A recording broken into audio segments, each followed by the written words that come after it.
चला गया और रात को उसी चौपाल के किनारे बैठ गया जहां पहली बार काम मांगा था। वो आसमान की तरफ देख रहा था, आंखों से आंसू, होठों पर बत्रा साहब की बातें। कभी हार मत मानना बिक्रम, वक्त तुझे तोड़ेगा पर बना भी वही देगा। रात को देर तक बत्रा साहब घर लौट रहे थे। उन्होंने देखा बिक्रम पेड़ के नीचे बैठा है, आंखें लाल हैं। उन्होंने पूछा, क्या हुआ बेटा? बिक्रम फूट पड़ा, साहब सब मेहनत बेकार चली गई, माँ बीमार है और ठेकेदार ने पैसे देने से मना कर दिया। बत्रा साहब चुप रहे कुछ पल, फिर बोले, कभी किसी को अपना भगवान मत मानो, क्योंकि असली भगवान तेरे अंदर बैठा है। उन्होंने जेब से 100 रुपए निकाले। ले बेटा, ये रख, और याद रख, किसी की मदद से नहीं, तेरे इरादों से तेरा कल बनेगा। बिक्रम ने पैसे नहीं लिए। वो बोला, साहब मैं भीख नहीं चाहता, बस एक मौका दीजिए जिससे मैं खुद कमा सकूं। बत्रा साहब मुस्कुराए, तो फिर कल सुबह मेरे साथ शहर चल। अगले दिन बिक्रम बत्रा साहब के साथ शहर के कंस्ट्रक्शन साइट पहुंचा। वो वहां का नज़ारा देखकर दंग रह गया। ऊंची इमारतें, बड़ी मशीनें और सैकड़ों मजदूर। बत्रा साहब ने कहा, यहाँ काम आसान नहीं है, लेकिन सीखने को सब कुछ है। वो बोले, आज से तू मेरा सहायक होगा। पैसे कम होंगे पर ज्ञान अमीर बना देगा। बिक्रम के अंदर जैसे बिजली दौड़ गई। उसने खुद से कहा, अब या कभी नहीं। शहर में काम बिल्कुल अलग था। यहाँ समय का मतलब पैसा था, गलती की कोई जगह नहीं थी। बिक्रम ने हर काम ध्यान से देखा, प्लान पढ़ना, मापना, सीमेंट का अनुपात समझना। धीरे धीरे वो इतना तेज हो गया कि इंजीनियर भी उसे बुलाकर सलाह लेने लगे। लेकिन सफलता का रास्ता कभी सीधा नहीं होता। एक दिन साइट पर भारी बारिश हुई, एक दीवार गिरी और बिक्रम उसके नीचे दब गया। लोग दौड़े, बत्रा साहब भी पहुंचे। बिक्रम का सिर फटा था, लेकिन वो बोल रहा था, साहब दीवार गिरी है, मैं नहीं। 3 दिन बाद जब वो घर लौटा, माँ ने उसे देखा और रो पड़ी। बेटा, तू तो मर गया था ना? बिक्रम हंसा, माँ मरने का वक्त अभी नहीं आया, तेरे सपने अधूरे हैं। उसने बत्रा साहब के दिए हुए पैसों से माँ की दवाई खरीदी और झोपड़ी में दिया जलाया। उस दिए की लौ में उसे अपनी मंजिल दिखने लगी थी। शहर में ठंडी हवाएं चल रही थीं। बिक्रम काम से लौटा ही था कि एक लड़का दौड़ता हुआ आया। बिक्रम भैया, बत्रा साहब अस्पताल में है।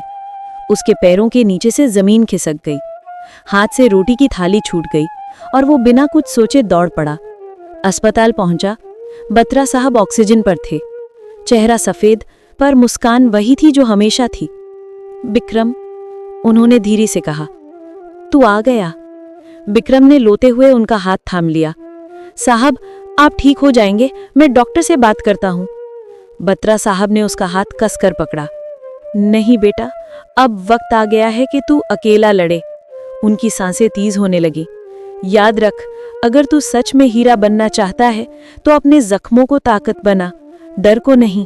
और फिर वो आंखें जो हमेशा उसे रास्ता दिखाती थीं, हमेशा के लिए बंद हो गई।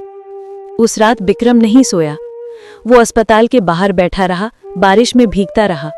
हर बूंद उसके दिल पर चोट कर रही थी। अब मैं अकेला हूं, ये शब्द उसके अंदर गूंजते रहे। सुबह होते ही उसने बत्रा साहब की चिता के पास खड़े होकर कसम खाई, अब मैं ऐसा इंसान बनूंगा कि हर गरीब लड़का मुझे देखकर कहे, अगर बिक्रम कर सकता है तो मैं भी कर सकता हूं। उस दिन से बिक्रम मजदूर नहीं रहा, वो मिशन बन गया। बत्रा साहब की कंपनी में उस वक्त अफरा तफरी थी। कई ठेकेदार काम छोड़ गए थे। किसी ने सोचा भी नहीं था कि एक मजदूर लड़का जिम्मेदारी लेने आगे आएगा। बिक्रम गया और बोला, मुझे एक मौका चाहिए, मैं काम पूरा कर दूंगा, चाहे दिन रात लग जाए।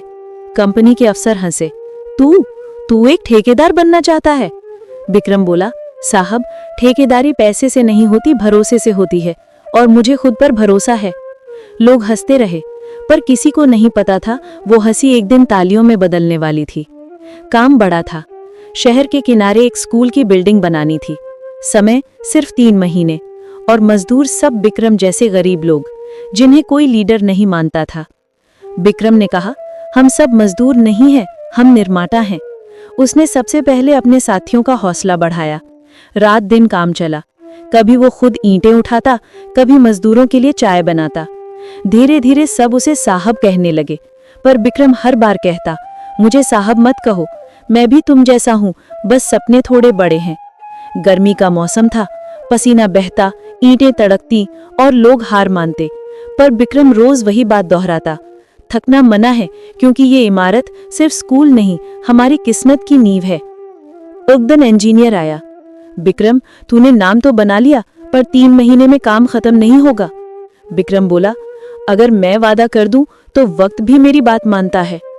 और सच में जिस काम के लिए दूसरे 90 दिन कहते थे, विक्रम ने वो 75 दिन में पूरा कर दिया। जब इमारत तैयार हुई, हर कोई हैरान था। दीवारें इतनी मजबूत, डिजाइन इतनी सटीक कि शहर के बड़े बिल्डर भी देखने आए। उद्घाटन वाले दिन कंपनी के अफसर ने मंच से कहा, आज ये स्कूल सिर्फ बच्चों के लिए नहीं बना, ये उन सब के लिए सबक है जो सपने देखना छोड़ चुके हैं। और माइक पर विक्रम को बुलाया गया।